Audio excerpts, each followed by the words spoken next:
It's spring again.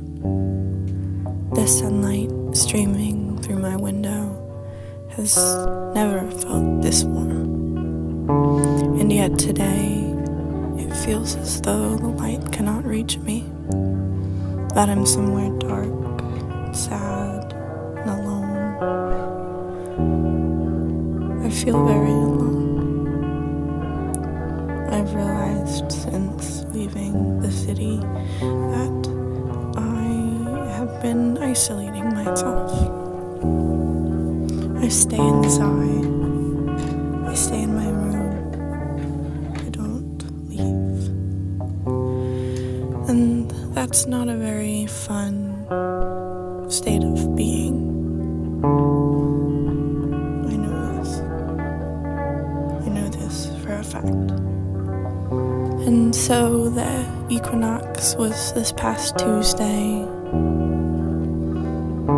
and Alex and I went outside, and it was a beautiful 60 degrees, which doesn't really happen here, unless of course it's the so-called false spring of March. Happens quite frequently, actually.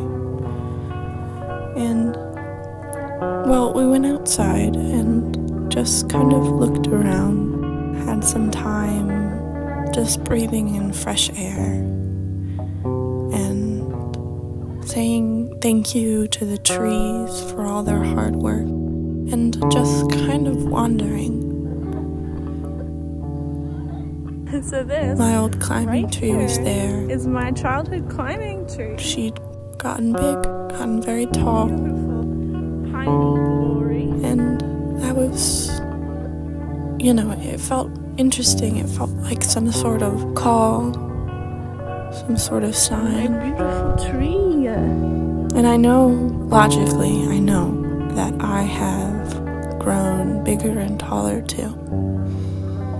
Both physically and mentally. Thank you. And spiritually and emotionally and all these things. Just some sign from the universe that I have grown. And I know it. I know I've grown. It's just sometimes I still feel stuck. Like I don't know what's happening to me. Like I don't understand what's going on, why I'm acting the way I'm acting.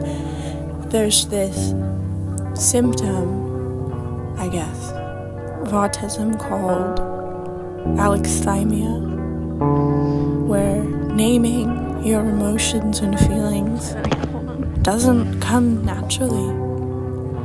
And that is something that I really struggle with. It's just knowing what's going on in me, like what I need, what I want. It's all been very confusing. It's all been very frustrating. But now, it's spring. Now it's warming up. Now I have no excuse but to go outside. And I'm excited. On one hand, I'm excited to break my cycle of stagnation. But at the same time, I'm scared. I'll admit it. I'm terrified of change and trying only to have it fail. And I don't want this to fail. I don't want to be upset and sad and alone and tired for the rest of my life. So I know there needs to be some hard work done. That's okay. I guess what I'm trying to say about all of this is that the sun in the tarot deck, that card, it's one of my birth cards. And there's that quote from Tolstoy, that there's a whole life in knowing the sun is there, just knowing. And I know it's there. I know it had its time in college where it came out and people said, when you made this thing, this piece of art or this piece of work that you've made. I can see the joy. I wonder where it went. Where did it go? It's not here anymore, but it is. But it's hidden. It's somewhere deep inside of me, buried, ready to sprout. I just have to know that it's there.